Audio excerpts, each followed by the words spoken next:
Assalamualaikum dan salam sejahtera. Anda bersama saya Sanaya dan ini agenda awani. Dalam kita mendepani pandemik COVID-19, pastinya banyak sektor terjejas. Tapi dalam masa yang sama, kita nak melihat sejauh mana kritikalnya sektor pendidikan. Dalam masa yang sama, kebimbangan mengenai peluang pekerjaan, bagaimana sistem pembelajaran di Malaysia dan bagaimana universiti-universiti tempatan sama ada awam ataupun swasta mendepani masalah dan juga isu seperti ini. Jadi kita bawakan di studio adalah Profesor Dr. Nur Hisham Hamid yang merupakan Timbalan Naib Chancellor Hal Ehwal Pelajar dan Alumni Universiti Teknologi Petronas. Assalamualaikum Prof. Waalaikumsalam. Prof, soalan pertama saya nak tanya, apa khabar UTP? Alhamdulillah, UTP is doing good. Sekarang ni Alhamdulillah kita kata berdepan dengan macam-macam ni, kita rasa kita doing quite well. Dan itu perkabaran yang suka kita dengar, bahawa universiti kita berada dalam keadaan baik, dan itu disebabkan oleh pengurusan yang baik juga. Tetapi dalam masa yang sama, apa yang mengajar UTP dalam kita berdepan dalam keadaan pandemik COVID-19 ini dalam tempoh 3 ke 4 bulan ini, Prof? Dari segi pengajaran pembelajaran kita terpaksa berubah dari segi kita mengajar student dah tidak ada di universiti. Pengajaran pembelajaran perlu diadakan secara online. Yang pentingnya pembelajaran perlu diteruskan. Jadi cabarannya di situ macam mana kita nak mencapai pembelajaran dan pengajaran yang efektif. Maknanya efektif dari segi penyampaian dan dari segi learning. Maknanya bukan saja kita menyampai, kita also kena ensure yang student kita ni belajar. So di situ adalah cabaran yang amat utama sekali. So jadi kita perlu menukar cara approach kita mengajar. Yang maknanya kalau dulu bila face to face tu secara berdepan kita boleh tengok body reaction ataupun kita mana body language. Tapi bila dah online ni kadang-kadang kamera pun ditutup kalau student kan. So macam mana kita nak tengok. So di sini kita perlukannya trust level kena ada. Dan kita alhamdulillah student-student UTP ini dari segi kemahuan untuk belajar adalah amat tinggi. So jadi bila kita ada kelas tu, kita ada attendance yang almost 100%. 100% bila belajar di antara. So yang itu kita amat berbanggalah dengan student UTP. Dia attend kelas, dia bertanya soalan, dan bila kita ada assessment ataupun test online tu semua attempt. So kita rasa berbangga kerana kita dapat menangani fenomena COVID ini ataupun wabak ini dengan secara optimistiknya, yang mana kita rasa insya-Allah kita akan get through cabaran ini dengan sempurna. Bila Prof menyebut tadi mungkin 100% mereka yang menyertai kelas secara online ataupun secara maya ini, UTP ataupun Universiti Teknologi Petronas membuktikan bahawa akses internet itu tiada masalah untuk pelajar-pelajar universiti dalam berdepan ataupun menggunakan kaedah pembelajaran secara maya ini. Dia untuk saya katakan 100% yang tiada masalah bukanlah mungkin tidak benar. Memang ada cabaran. Mungkinnya kalau yang kami buat, yang mana student yang ada masalah untuk akses internet, kita bawa dia balik ke UTP. Duduk di dalam UTP, akses internet secara percuma. Dan kami juga bekerjasama dengan pusat telco lokal ataupun seperti Telkom, Digi. Kita cuba bagi akses to internet kepada student-student yang tiada akses internet. So kami bekerjasama dengan industri player yang di luar sana. Macam mana memberi lebih akses kepada jalur lebar yang di luar sana. So situasi ini tidak akan dapat ditangani jika UTP bekerja sendiri. So kami berkolaborasi dengan kami punya partners ataupun yang di luar sana, dan ditambah pula kefahaman ataupun kerjasama yang diberi oleh student ataupun pelajar dan parents. Dia parents pun memberi peranan juga. Maknanya bila kita ada masalah, parents akan communicate macam mana nak. So benda ni adalah berterusan.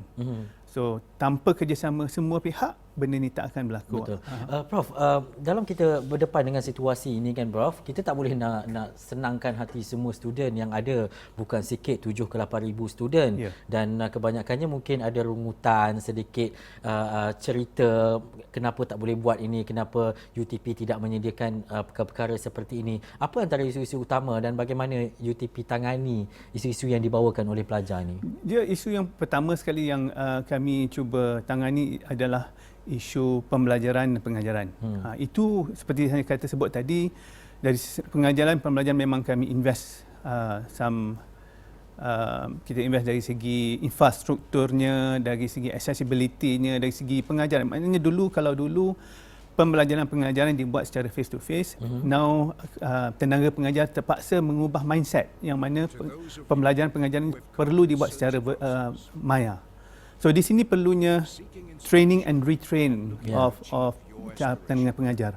So dengan adanya training and retraining dan adanya infrastruktur yang sesuai, pengajaran pembelajaran dapat diadakan dan sedikit sebanyak dapat memberikan student experience yang kami mahu.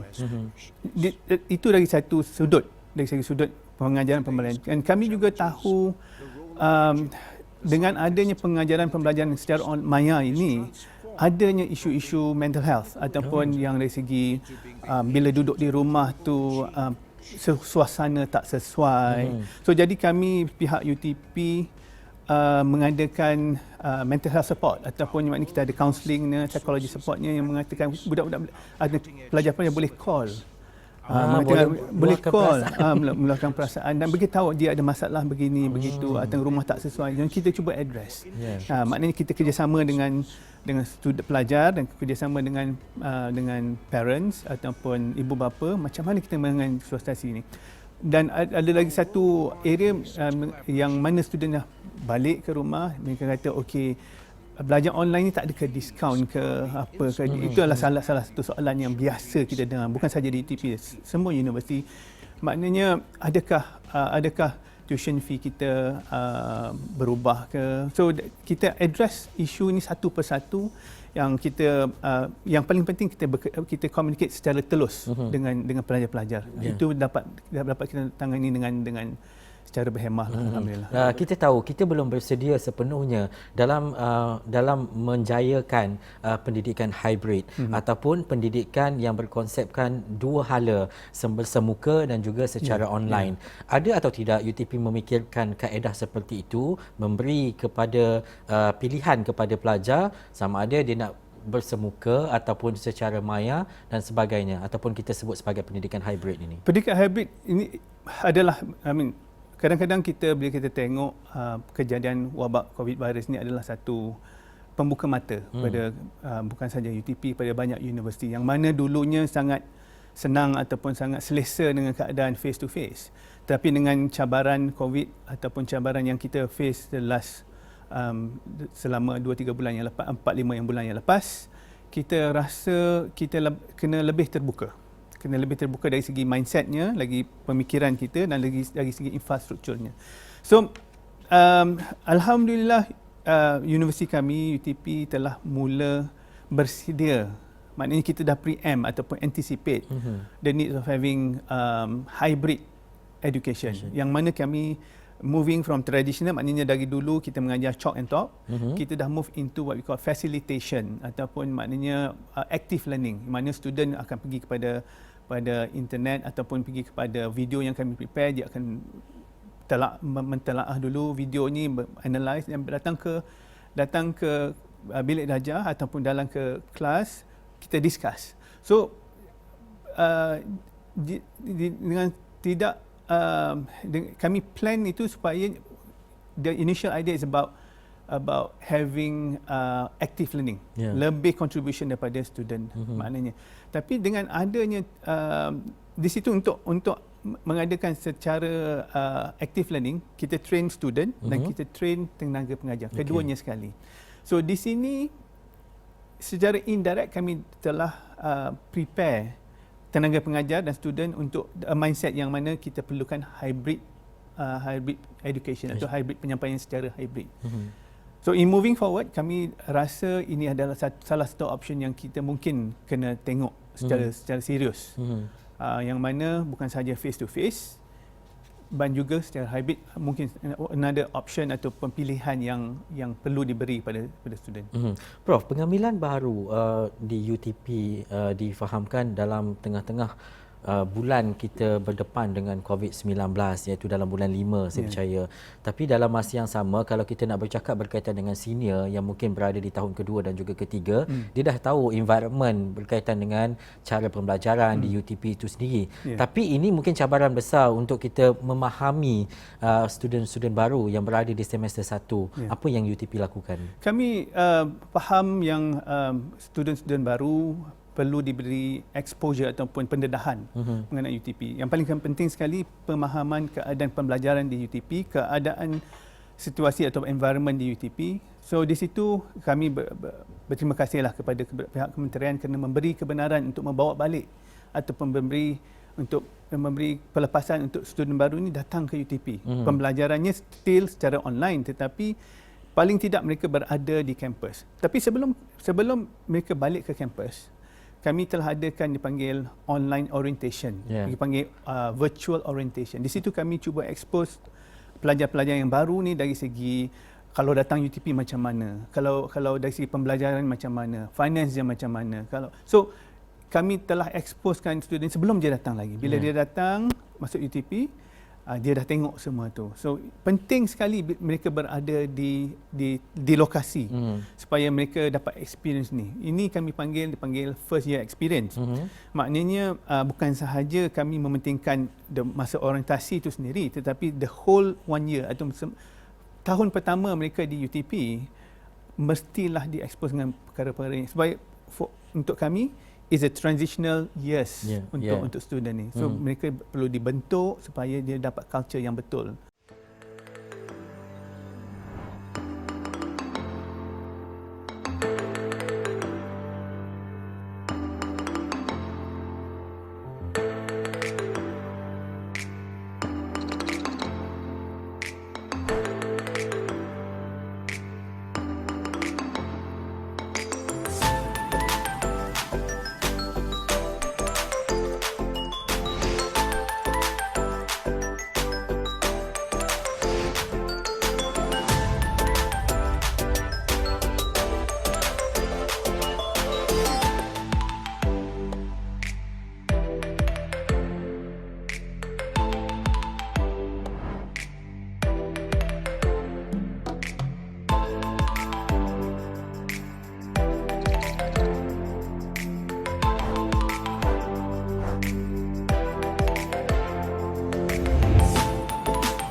Kalau saya silap nanti Prof betulkan. Betul. Saya melihat mungkin ketika saya melepasi SPM dan melanjutkan pelajaran ke peringkat universiti dan sebagainya, saya melihat kepada Universiti Teknologi Petronas ini adalah sebuah universiti elit. Macam susah nak masuk. Betul. Tapi dalam masa yang sama, UTP melahirkan ramai kawan-kawan saya yang sangat berjaya, bukan sahaja di pelantar minyak khususnya, tetapi dalam bidang-bidang lain amnya. Bagaimana kebolehpasaran graduan UTP ini dilangsungkan bukan sahaja di dalam negara tetapi di peringkat global khususnya? Ya. Terima kasih. I think universiti elit depends perspektif. Yang saya cakap tadi, kalau minta mungkin dapat kan. Tak minta dapat. So dari segi kebolehpasaran student UTP, kami alhamdulillah telah berjaya untuk maintain ataupun kebolehpasaran graduates of about 90%. 6 bulan 90%. 90% 6 bulan selepas. Maknanya 6 bulan. So maknanya dalam bila at the point of graduation mungkin dalam 70%, tapi 6 bulan selepas bergraduate 90% mendapat pekerjaan. Itu kita have been maintaining for the last at least the last 5 years lah. Macam tu. So satu percentage yang amat membanggakan untuk kami. So yang paling penting di situ adalah mengapa ianya terjadi adalah di mana kami the kind of graduate yang kita produce. Kalau ikutkan kita punya mission ataupun misi UTP, kami cuba memproducekan graduate yang serba boleh. Kita panggil well-rounded graduates. Sekarang ni kita dah cuba includekan, kita kata well-rounded global graduates. Yang mana student di situ, biar kebolehpasaran ni bergantung pada student. Maknanya apa yang kami buat is towards nak producekan student tu. Kita kata well-rounded global graduates. Apa dia di situ? Maknanya student yang competent dari segi teknikalnya, boleh bercakap, dia good behaviour, dia ada lifelong learning. Kita panggil 7 attributes lah dekat situ. So yang kami rasa banyak universiti, kalau kita cakap, memang these are the attributes yang kita nak cuba membolehkan dia lebih boleh dipasarkan keluar.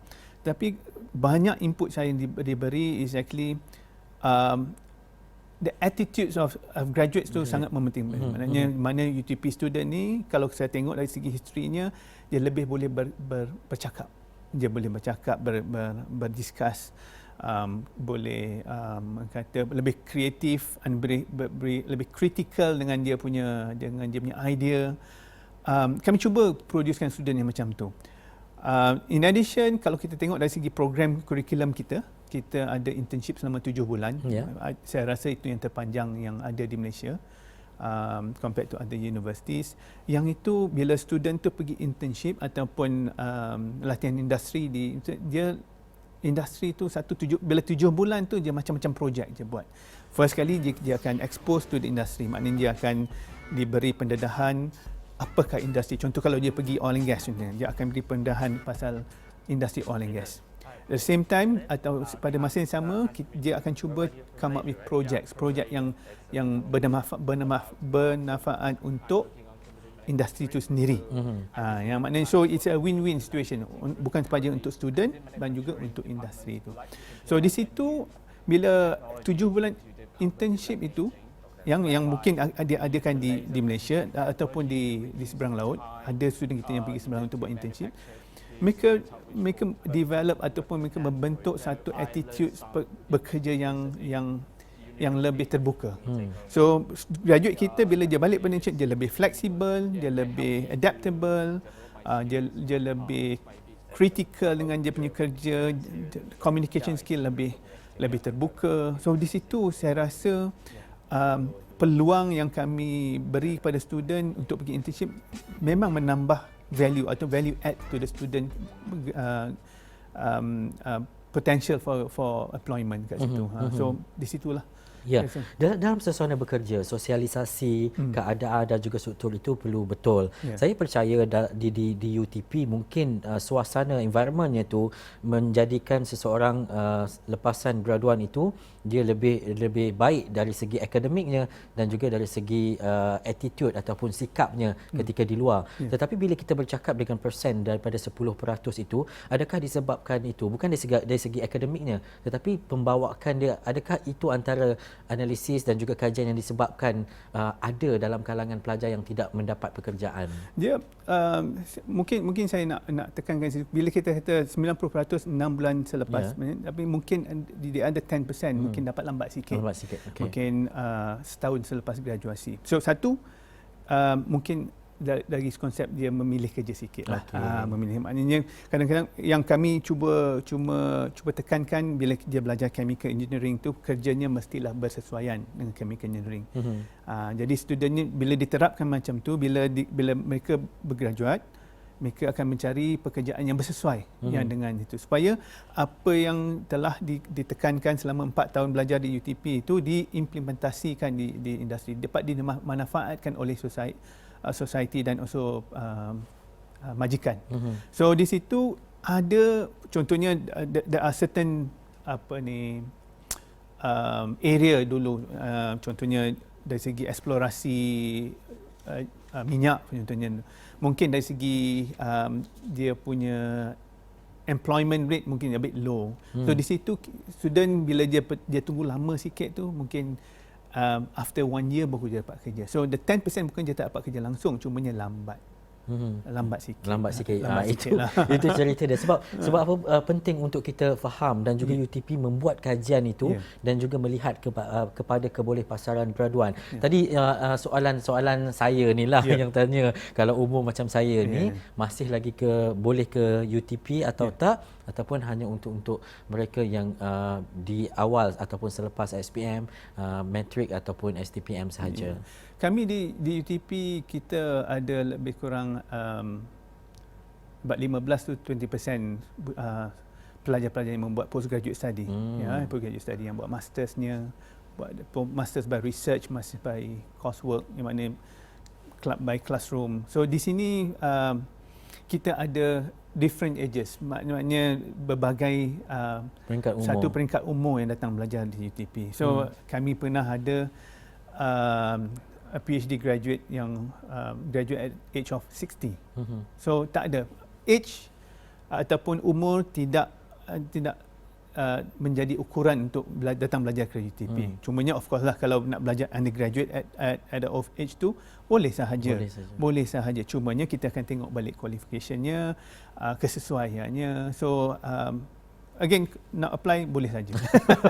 Dulu macam tak dapat kan. Hari ini mungkin dah jumpa dengan Prof, boleh dapat selepas ini. Tapi Prof, macam mana sebenarnya untuk orang tahu lebih lanjut berkaitan dengan UTP ni? Kadang-kadang orang kata okeylah, isi borang ni ataupun pergi sendiri ke UTP ke, ataupun ada aplikasi-aplikasi lebih mudah untuk kita untuk macam ibu bapa nak hantar anak dia pergi ke UTP. Kami mengambil konsep ke depan. Ini kami contohnya kami lebih bercakap pasal UTP, walaupun kami ada website UTP, you can go www.utp.edu.my. Everyone knows about website ini, tetapi kami akan sentiasa membuat marketing yang lebih atraktif. Kerana kami faham satu perception yang UTP adalah universiti elite, masih lagi di situ, takut nak approach. Saya mengambil konsep macam ni, kalau saya berpesan pada anak-anak yang kat luar tu, jika nak datang ke UTP, try. I mean, if you don't try, you don't know. Kan? Kalau apply sahaja datang ke UTP, insya-Allah kami akan consider. Kerana macam saya kata, kalau you tak apply, tak mencuba, you tak akan tahu. So lagi kalau nak tahu more about UTP, kami ada open day at least every kita ada open day every 3 months ataupun every quarter kita ada open day. Sekarang ni dengan konsep virtual ni, kita ada open day virtual juga. So boleh virtual visit UTP. Kita akan bercakap pasal UTP, akan bercakap program-program yang ada di UTP. Dan kalau nak datang ke UTP, kita boleh accept visits to UTP. So again, memang kita ada open day every quarter to UTP. Prof, kita tak banyak masa, cuma mungkin di akhir ini, apa yang Prof mahu lihat UTP mungkin dalam tempoh beberapa tahun dalam masa yang sama, apa yang Prof boleh zahirkan bahawa ini adalah UTP yang kami tawarkan dan ia memberi sesuatu yang mungkin berbeza daripada apa yang sudah ada di pasaran. Kami sebagai satu universiti yang kami rasa macam kata tadi mungkin fokus universiti, kami berazam untuk memberikan satu, bila pelajar datang ke UTP, memberi satu experience, learning experience yang kita panggil enriching, rewarding and transformative. Dia transformative in the sense that bila dia datang sebagai seorang student, bila dia graduate ni dia sebagai seorang terpelajar yang berguna untuk masyarakat. Kita gunakan konsep global citizen ataupun warga global. Warga global ni yang mana kalau kita perlunya bukan sahaja dia aware of global issues, tapi dia take action. Benda tu sangat penting untuk kami, ya, untuk mana dia menjadi seorang global citizen yang bukan saja bila keluar dia nak kerja, tapi dia juga create job untuk orang lain. Bukan saja dia mau bekerja, tapi dia juga berkhidmat untuk orang lain. Kami sudah ada graduan-graduan sebegini. Ada yang jadi politician, ada yang jadi social workers, ada yang bekerja dengan orang yang maknanya bagi makan untuk mereka yang tidak berkemampuan. So mereka begini yang kita cuba papan. Maknanya kita mahu menjadikan UTP satu institusi yang berkhidmat untuk masyarakat dan juga berkhidmat untuk majikan yang di luar sana dengan sempurna. Sebenarnya kalau boleh kita nak menjadikan mereka seorang insan yang serba boleh. Betul. Secara inklusifnya, nanti kalau saya balik ke Perak Utara, saya akan singgahlah ke Perak Tengah. Walaupun saya dulu di Perak, tak pernah lagi saya singgah UTP. Lepas ni dah kenal dengan Prof, bolehlah singgah, kita hello-hello, minum kopi dekat sana. Mungkin saya boleh lanjutkan pelajaran yang lebih baik di UTP. Boleh. Baik, terima kasih saya ucapkan kepada Profesor Dr. Nur Hisham Hamid, Timbalan Naib Chancellor Hal Ehwal Pelajar dan juga alumni Universiti Teknologi Petronas. Dan untuk anda, jadikan Universiti Teknologi Petronas salah satu destinasi pembelajaran untuk anda, untuk anak-anak anda dan juga mungkin untuk ahli keluarga anda. Ingat, UTP, Universiti Teknologi Petronas. Saya Ihsan Nahaya. Assalamualaikum. Ini Agenda Awani.